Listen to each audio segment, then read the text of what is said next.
The Denver Broncos have an embarrassment of riches of safety depth going into Broncos training camp, which makes every position battle there very, very intricate. Who's got the advantage? Who do we have our eyes on?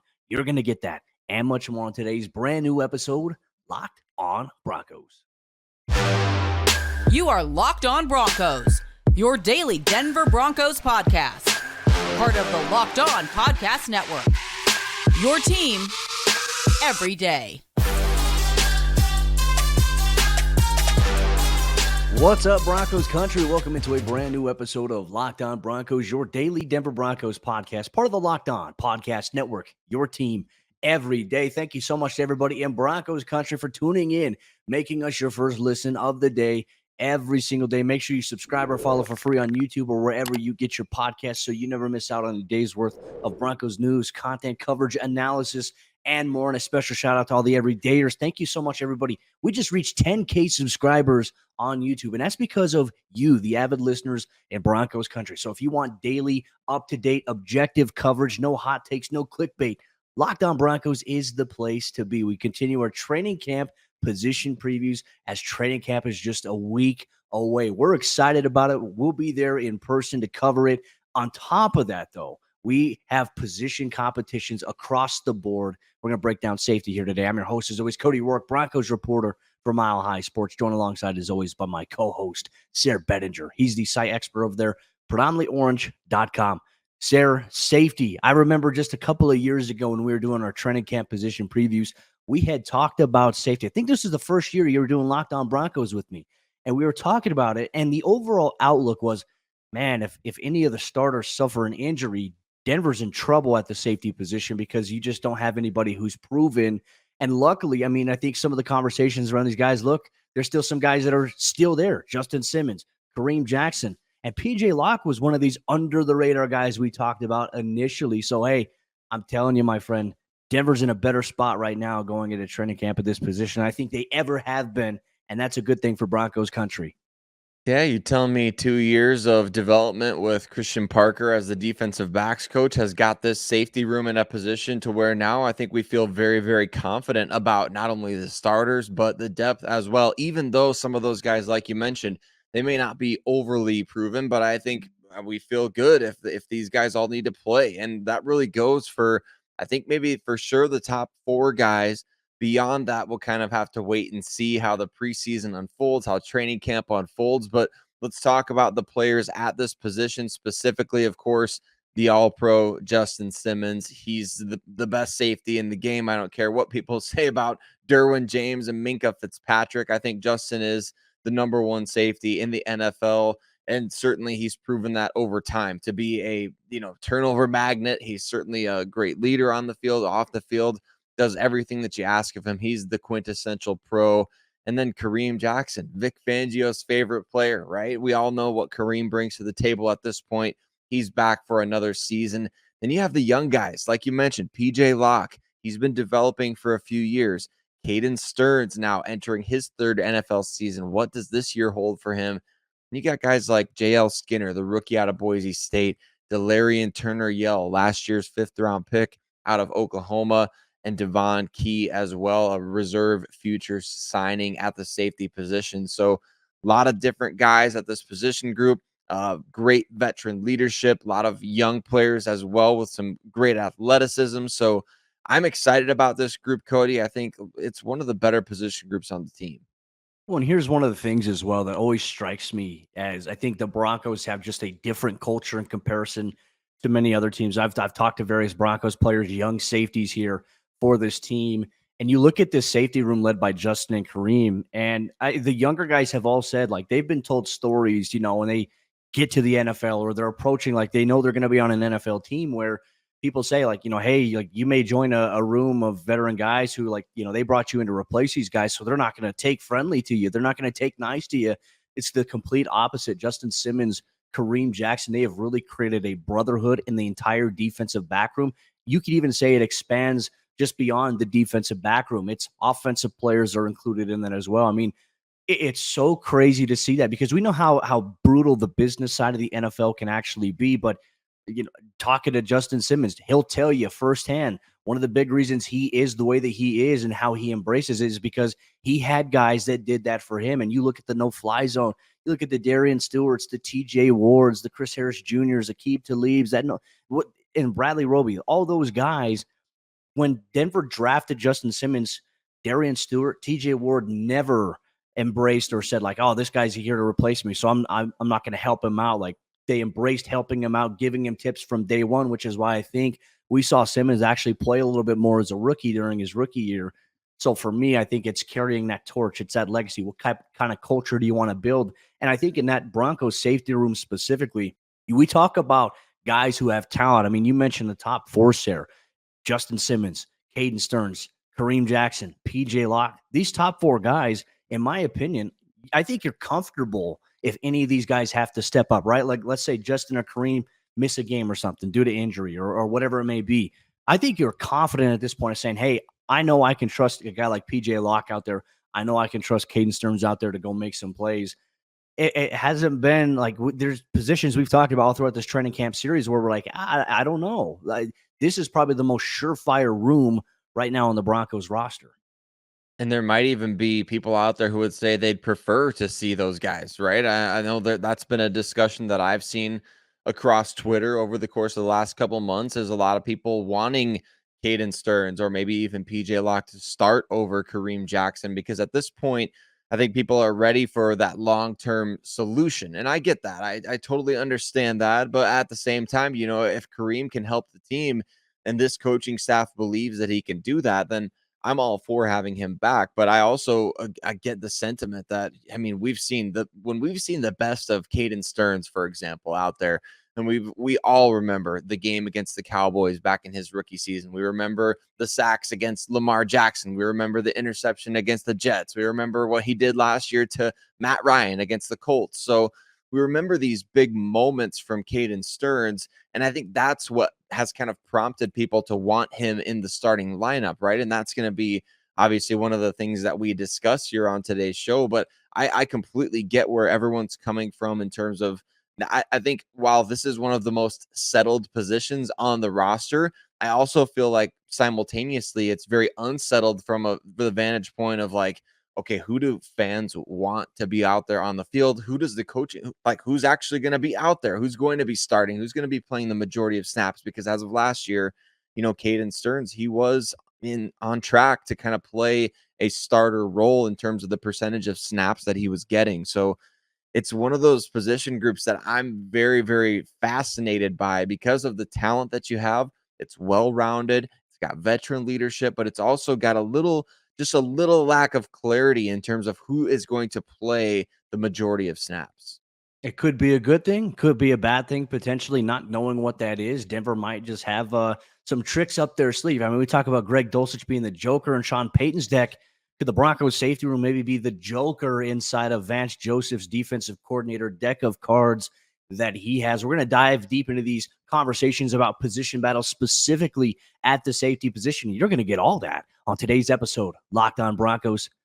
Our partners at eBay Motors have teamed up with Locked On Fantasy Football host Vinny Iyer to bring you some of the best fantasy picks each week, all season long. Whether you're prepping for a draft or you're scouting the waiver wire, every week we're going to provide you with players that are guaranteed to fit on your roster. So with draft prep underway for the upcoming season, let's see who Vinny has picked out for us on this week's eBay's Guaranteed Fit Fantasy Picks of the Week. Taking a look at wide receiver here, CeeDee Lamb and A.J. Brown. If you're looking to make a smooth turn in fantasy football snake drafts with the last pick in the first round and the first pick in the second round, catch an initial spark for your roster by revving up the two elite NFC East wide receivers, the Cowboys' CeeDee Lamb and the Philadelphia Eagles' A.J. Brown, a letter-perfect guaranteed early fit. Count on Lamb driving Dak Prescott in the Dallas new look passing game to big numbers, and Brown revving up Jalen Hurts downfield, throwing often again in Philadelphia. Vinny Iyer from Locked On Fantasy Football is going to help you win your fantasy championship,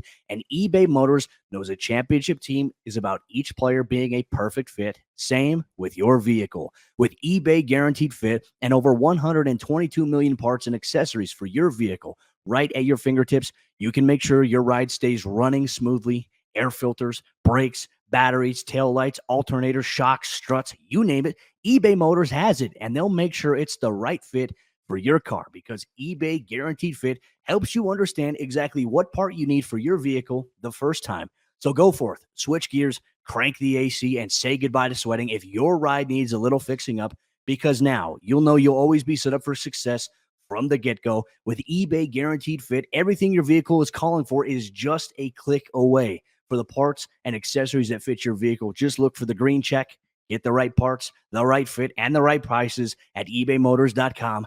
Let's ride. eBay Guaranteed Fit, only available to U.S. customers. Eligible items only. Exclusions apply. We're talking roster locks. We're talking position battle at the top, maybe in the starting lineup, maybe at the bottom of the roster as well, at the safety position for the Denver Broncos here in 2023. Just one of, I think, Cody, we can say the entire roster is intriguing, but this is probably one of the top 3 or 4 most intriguing position groups on the team. And we're going to break down all these battles. We're going to break down each and every player here. But before we do, from Cody and I, we just want to say thank you to every single one of you that listens to Locked On Broncos every single day for making us your first listen of the day every day. And Cody, we've got to celebrate, like you said in the first segment, 10,000 subscribers on YouTube. So if you do watch on YouTube as well, that means so much to us. It's something that Cody and I celebrated when we finally saw that number cross the finish line. So thank you for being part of that. You are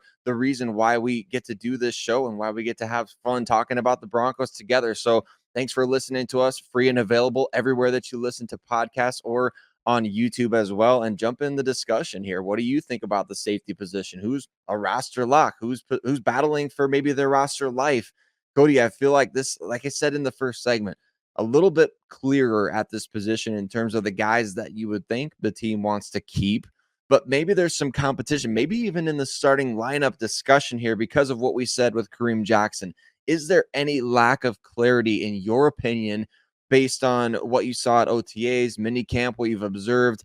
Do you think that Kareem has a chance of taking a step back in his role this year after starting all 17 games last year?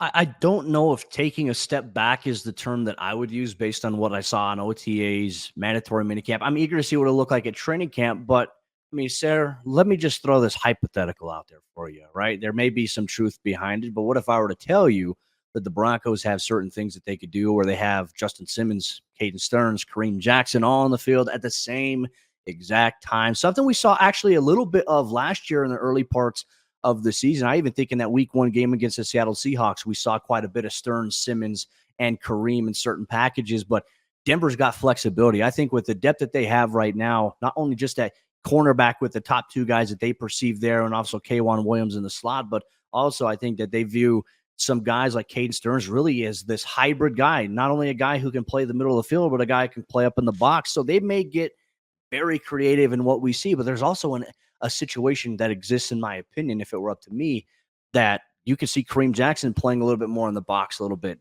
Caden Sterns playing on the back end with Justin Simmons. I mean, against spread them out teams like the Chiefs, you're going to need something like that. Against the Chargers, who've added another wide receiver this year in the NFL draft to pair alongside Keenan Allen and Mike Williams.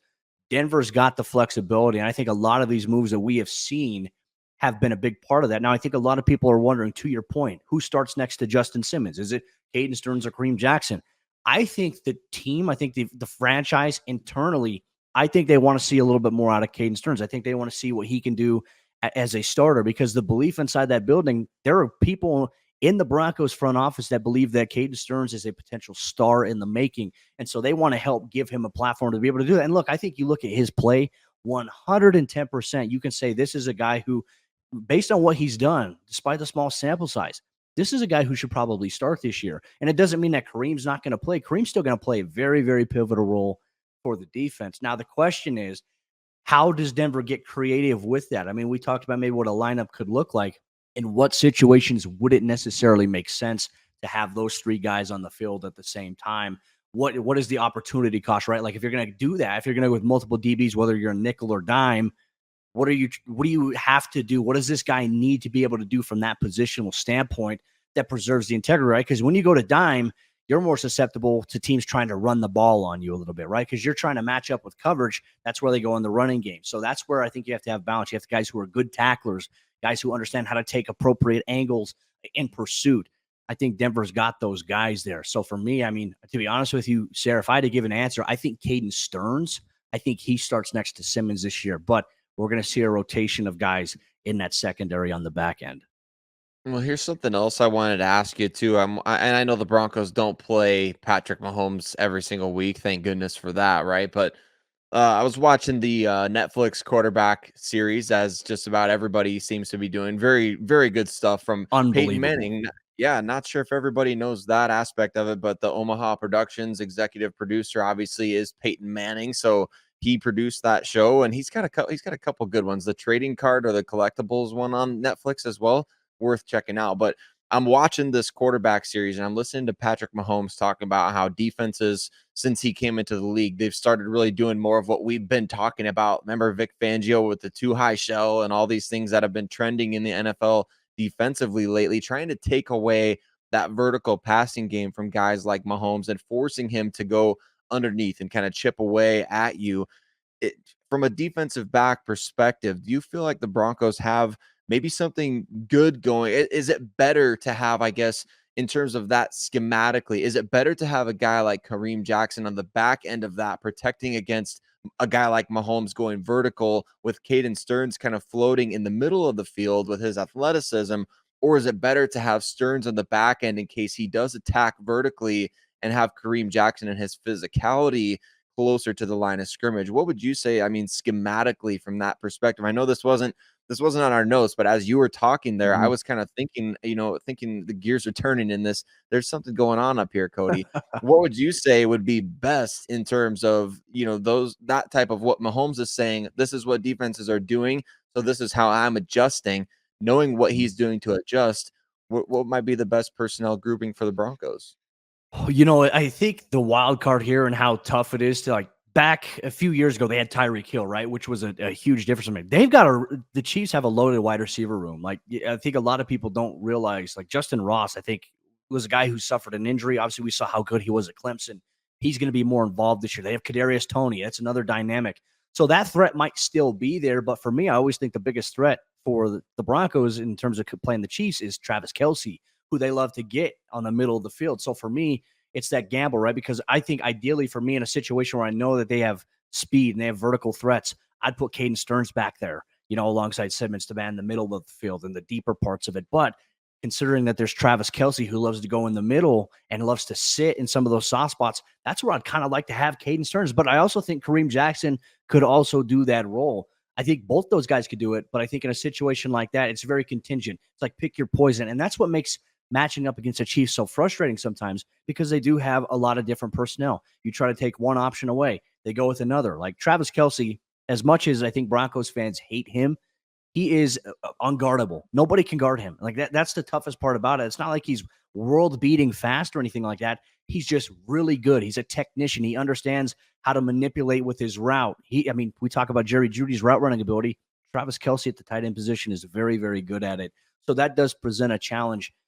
It's tough though, right? I mean, you asked me that question. I'm like, well, I'd like to put Caden Sterns on the middle just because Travis Kelce there. But then if you factor in Kadarius Toney or the other guys, well, you have a guy in Patrick Surtain, so you know that you can lock up maybe their best option there at that point. So for me, I would probably go Caden Sterns, Justin Simmons on the back end, Kareem maybe a little bit inside if they're in the dime, him playing kind of that middle of the field or that hook zone curl area there. To me, that's the path I would probably take there.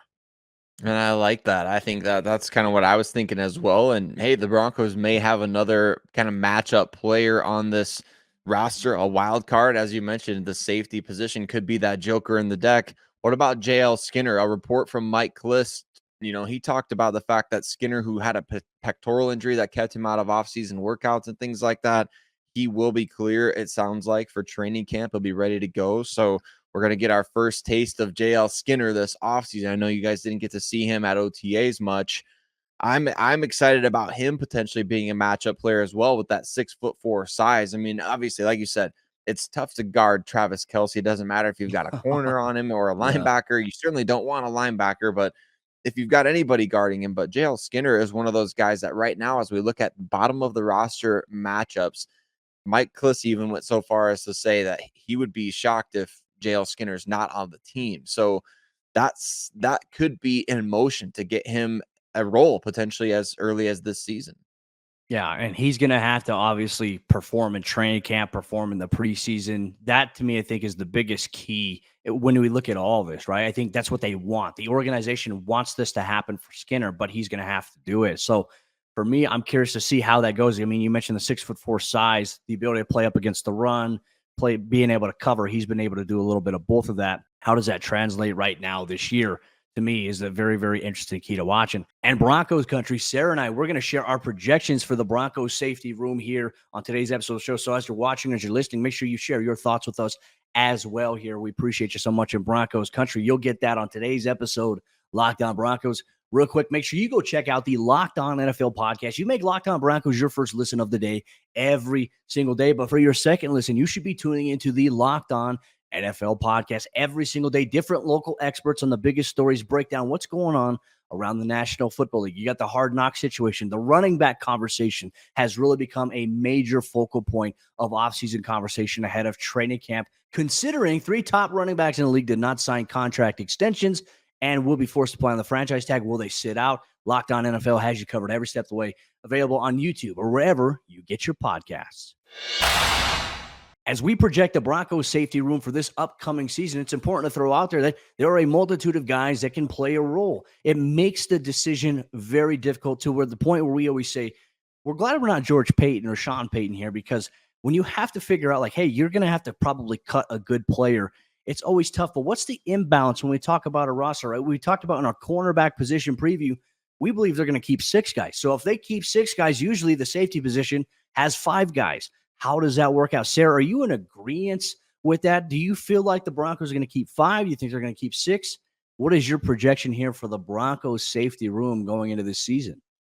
Well, I kind of feel like if we are penciling in JL Skinner for a roster spot, as Mike Kliss alluded to in his, article recently about the rookies on this roster, I think you've got to keep 5, right? That means for sure 5. Like Simmons, he's not going anywhere. Kareem Jackson, I don't think he's going anywhere.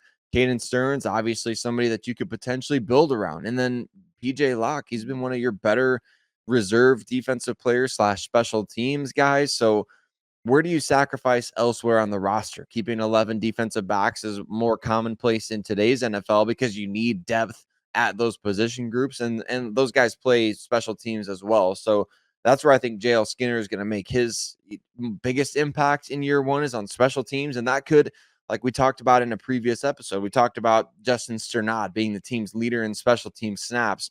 Is it a conversation then of, well, it's not just JL Skinner over Delarrin Turner-Yell. It's now JL Skinner versus Justin Simmons. Those are the conversations, like you said, that they're going to unfold as we see these guys in training camp and the preseason to really find out which guy is going to be prioritized by this coaching staff. But I think 5 it sounds right. It's just now a question of, is Delarrin Turner-Yell out of the mix? Is Delonte Hood out of the mix? So I guess I don't know exactly, or excuse me, it's not it's not Delonte Hood, it's Devon Key, my bad. So Devon Key or Delonte for that matter at cornerback, but are those guys both out of the mix, right? So that's where I come down on this is, what are those bottom of the roster guys? What chances do they really have? Well, and I think that's really the bigger question, right? Because we already know the perceived locks, in our opinion, as we've talked about it. Simmons, Sterns, Jackson, Locke to be one of them. And then, hey, if it is Skinner, like that's 5. And what does that mean about, like, as you mentioned, Delarrin Turner-Yell? Like for us, he played special teams last year, didn't get to play much of a role defensively, but in the preseason last year, Turner-Yell actually played pretty damn good. He was pretty impressive. And it was good to see, considering the fact that, hey, he was brought in. I think we all thought too, okay, is this the eventual Kareem Jackson replacement? It's crazy how it's kind of changed a little bit. It's not necessarily the field, but it's like, hey, you need good depth at safety in today's NFL, especially with what you mentioned earlier, the NFL transitioning to that too high look. You need guys who don't just specialize in the middle of the field. You got to be able to do a little bit of both in the box, playing against the run. It makes it tough, man. And I think if there's a situation, let's say that for us, because you and I are in agreement, I think the 5 players that we think will go into the regular season, we name them there. So that means Turner-Yell and Key are obviously not in the mix there. However, if the Broncos do move on from Delarrin Turner-Yell in terms of roster cuts, my belief is that they would bring him back onto the practice squad, and they'd probably use him several weeks out of the year as a designated protected player in that regard because of the NFL's rules. It's tough, right? Because as we mentioned at the start of the show, you have talent there. You're going to have to get rid of a player who is good, which, is unfortunate, and you don't want to run that risk. But if you have a lot of good players there, you have to do that because you can't keep all your good players at one position because then it becomes a little oversaturated. Guys aren't getting playing time, behind, your key guys. And it's like, all right, give that guy an opportunity to go play where, he knows he can make an impact. It's always the tough dilemma that you run into in the business side of the NFL. And I think that's why Denver's depth right now at this position, Sayre, I think it's actually a good problem to have because you're not necessarily as worried anymore. Like, okay, hey, if there's an injury that happens, Denver's in trouble if they have to call this guy up. I think you have 2 or 3 guys here at this position group. You're like, all right, hey, an injury happens, we know that these guys can step up. So it's a breath of, fresh air when you consider it in that regard. But it's tough though, man. It's tough to really kind of project what that's going to look like because for JL Skinner, of course, there's some plans for him on defense, not necessarily in the starting defense, but maybe down, a couple years down the road, he can emerge into a guy that plays in a role player type role, but more so about special teams. Can you make your hay there? To me, him not getting a lot of reps during OTAs, during minicamp, I'm curious to see for him specifically how that impacts him going into training camp because, hey, July 28th, first practice open to the public, July 31st, first day in full pads. The physicality is going to be there. That's one thing that Sean Payton said. We have to get hardened for the season, but we have to do it in a smart way. Like, I think a lot of people, the common perception is that, Sean Payton's going to make it to where practices are absolutely brutal. It's going to be hard, but I don't think it's going to be brutal. And Sean Payton is always about preserving his players, protecting. I don't know if people remember the interview he did with Pat McAfee show at the Super Bowl talking about they have trackers like on their wide receivers. They're supposed to hit a certain threshold per day. And if they go over that, there's something wrong in terms of like feet traveled or miles traveled altogether, steps taking during a practice. They monitor that stuff very, very closely. So while it's going to be a little bit more physical, the tempo is going to be more upbeat. It's not going to be run your guys into the ground. And that's one thing I'm grateful that Sean Payton embraces. You mean that they're not going to be running laps around practice like when I was observing Josh McDaniels practices back in 2009? I mean, you'd see guys running laps all day at those practices. So, no, I think that's exciting. And I think to kind of sum up my feelings on the safety position, of course, you can't replace Justin Simmons out there.